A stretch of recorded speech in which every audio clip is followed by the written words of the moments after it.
Assalamualaikum warahmatullahi wabarakatuh.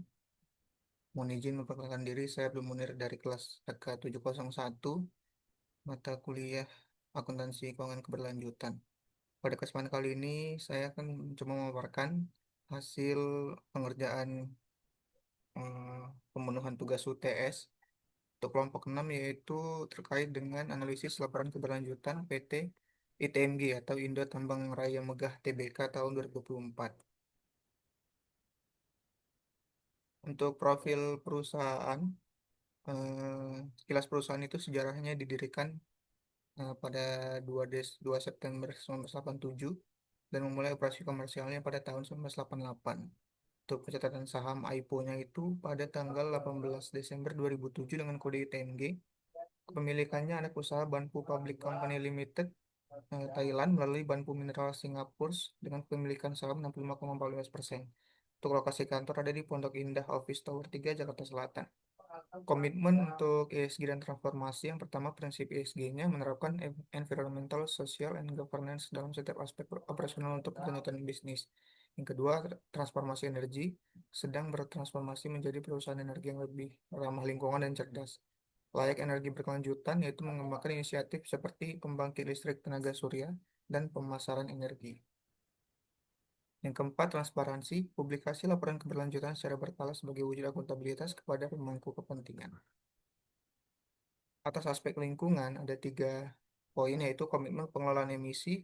ITMG memiliki komitmen kuat dalam pengelolaan emisi dan dekarbonisasi sebagai bagian integral dari strategi perusahaan untuk mengatasi perubahan iklim global dan meminimalkan dampak lingkungan. Yang kedua, konsistensi pencatatan dan pelaporan. Perusahaan konsisten mencatat dan mengungkapkan kinerja pengelolaan emisi secara transparan. Konsistensi ini membantu ITMG mengidentifikasi hambatan dan peluang dalam perjalanan dekarbonisasi menuju operasi yang lebih ramah lingkungan. Ketiga, pengakuan eksternal. Kinerja pengelolaan emisi TMG telah mendapatkan pengakuan dari pihak eksternal, termasuk penghargaan dari BGK Foundation dan Investor Daily atas konsistensi dan keterbukaan pelaporan pengelolaan emisi. Atas aspek lingkungan, energi terbarukan dan reklamasi, ini ada 2 highlight, yaitu pengembangan energi terbarukan dan program reklamasi dan revegetasi. Atas pengembangan energi terbarukan ada 4 poin, yaitu pembangkit listrik tenaga surya atau PLTS. Ini pengembangan PLTS hibrida di beberapa lokasi operasional tambang. Yang kedua, panel surya atap, pemasangan panel surya atap rooftop solar panels untuk kebutuhan energi gedung operasional. Ketiga, transisi energi. Inisiatif ini mengurangi ketergantungan pada bahan bakar fosil secara bertahap. Dukungan nasional berkontribusi mengurangi emisi gas rumah kaca dan mendukung target bauran energi nasional. Kedua, program reklamasi dan revegetasi, pemulihan lahan, komitmen memulihkan lahan bekas tambang agar kembali berfungsi secara ekologi dan ekonomis. Kedua, Mentawir Nursery atau IKN, proyek unggulan pembangunan fasilitas pembelajaran di Ibu Kota Nusantara dengan kapasitas 19 juta bibit per tahun. Ketiga, fasilitas lengkap, dilengkapi rumah produksi, rumah tanaman induk, rumah perkecambahan, aklimatisasi, dan setnet. Yang keempat, manfaat luas, bibit digunakan untuk revegetasi area bekas tambang dan penghijauan di berbagai wilayah termasuk IKN.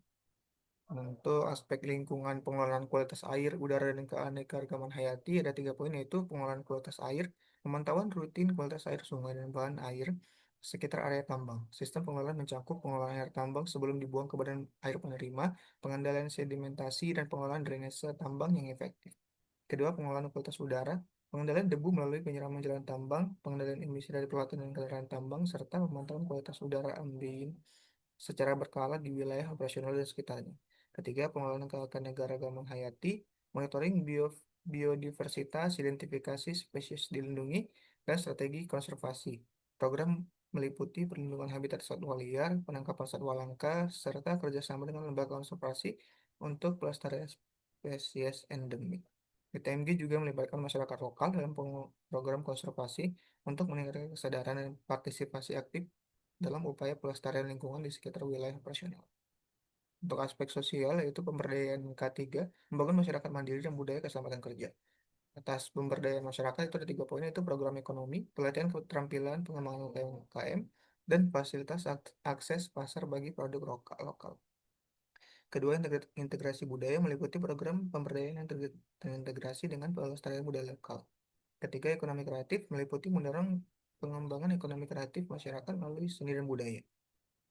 Kedua, keselamatan dan kesehatan kerja atau K3, itu ada 4 poin. Yang pertama, kampanye nasional, peringatan Bulan K3 Nasional 2024 di seluruh anak perusahaan untuk membangun budaya keselamatan kuat. Kedua, sistem manajemen meliputi inspeksi dan audit berkala. Pelatihan ketiga, safety patroli dan safety talk harian. Ketiga, strategi meliputi SOP operasional berisiko tinggi dan penggunaan APD standar internasional. Keempat, target zero fatality, yaitu kemenangan penuh terhadap nihil kecelakaan fatal. Atas aspek sosial meliputi pendidikan dan kesehatan ini untuk program pendidikan atau CSR. Yang pertama, infrastruktur sekolah meliputi pembangunan dan renovasi fasilitas pendidikan untuk menciptakan lingkungan belajar yang layak dan aman. Kedua, beasiswa berprestasi ini penyediaan beasiswa bagi siswa berprestasi dan kurang mampu untuk menjamin akses pendidikan. Tiga, peningkatan kapasitas guru meliputi pelatihan intensif bagi tenaga pengajar untuk meningkatkan kualitas pembelajaran. Keempat, fasilitas penunjang, penyediaan laboratorium komputer, perpustakaan, dan alat peraga edukatif lain. Atas program kesehatan masyarakat ini, yang pertama, fasilitas kesehatan meliputi pembangunan dan perbaikan puskesmas serta posyandu di sekitar wilayah operasional, layanan gratis atau bersubsidi, ada program pengobatan gratis, imunisasi massal, dan bantuan untuk kasus kesehatan kritis. Ketiga, penyuluhan kesehatan, ada edukasi rutin mengenai pola hidup bersih dan sehat, serta pencegahan penyakit menular. Keempat, kolaborasi strategis meliputi kerjasama dengan dinas kesehatan dan pemerintah daerah untuk pemerataan akses layanan medis. Aspek ekonomi, kinerja tahun 2024 menegaskan bahwa ITMG mampu menghasilkan nilai ekonomi yang stabil sambil mempersiapkan transformasi menuju portofolio energi yang lebih berkelanjutan. Untuk pendapatan bersih, ada sekitar 2.304 juta USD. Ini sedikit menurun dari 2023 sejalan dengan normalisasi harga batu bara global. Untuk laba bersih ada sekitar kurang lebih 376 juta USD. Ini posisi tetap menunjukkan profitabilitas yang kuat meskipun ada penurunan dari tahun sebelumnya. Untuk produksi batu bara selama tahun 2024 ada 20,2 juta ton. Ini meningkat signifikan yang didorong oleh operasional usaha baru, yaitu GPK dan TIS. Cadangan batu bara ini terdapat 354,7 juta ton, memberikan kepastian keberlanjutan operasi jangka panjang bagi perusahaan.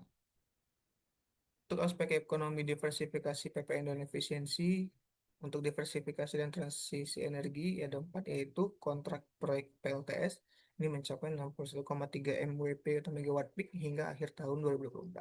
PLTS Bunyut ini pengoperasian kapasitas 2,2 MWP untuk mendukung kebutuhan operasional internal. Ketiga, PLTS Atap pengembangan oleh PT Cahaya Power Indonesia termasuk proyek 1,2 MWP di Sulawesi Tenggara. Ekspansi EBT ini meliputi persiapan pengembangan pembangkit listrik tenaga air atau hydropower sebagai bahan dari portofolio energi baru terbarukan.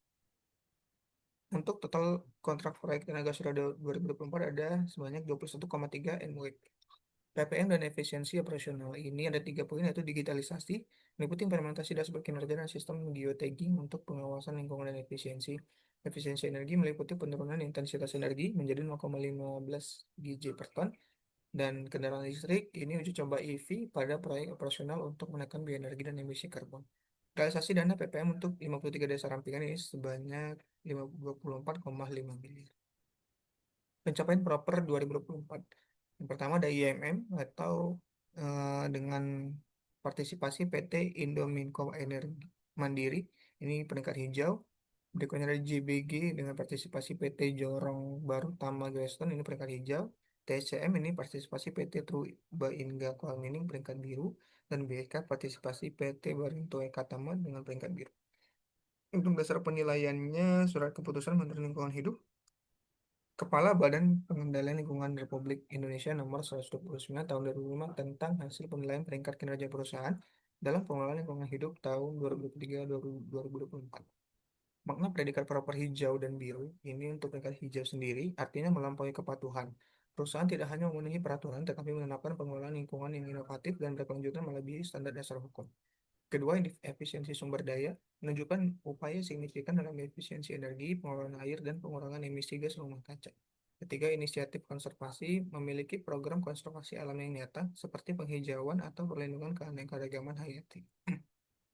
Keempat, praktik terbaik mencapai standar best praktis dalam operasional lingkungan dan desain berkelanjutan. Kemudian ada peringkat biru, ini ada 5 poin kriteria yaitu kepatuhan dasar, perusahaan telah taat terhadap semua peraturan lingkungan hidup yang berlaku sesuai perundang-undangan. Kedua, perizinan lengkap, memiliki dan melaksanakan semua dokumen serta izin lingkungan yang disiarkan pemerintah. Pengelolaan limbah standar, meliputi pengelolaan limbah cair, padat, dan B3 sesuai dengan ketentuan dan standar baku mutu yang ditetapkan. Keempat, pengendalian pencemaran, emisi udara dan kualitas air dikelola agar tetap berada di bawah ambang batas baku mutu yang diizinkan. Pengelolaan rutin, melaporkan kegiatan pengelolaan lingkungan secara berkala dan disiplin kepada pihak berwenang.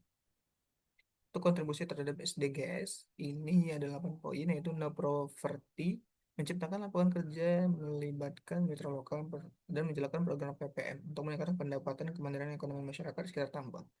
Kedua, zero hunger, mendukung ketahanan pangan melalui program pemberdayaan masyarakat dan pemanfaatan lahan pasca tambang untuk kegiatan pertanian produktif. Yang ketiga, good health, menerapkan standar K3 tinggi dengan tagar nihil kecelakaan fatal serta mendukung kesehatan masyarakat melalui pembangunan fasilitas dan layanan kesehatan.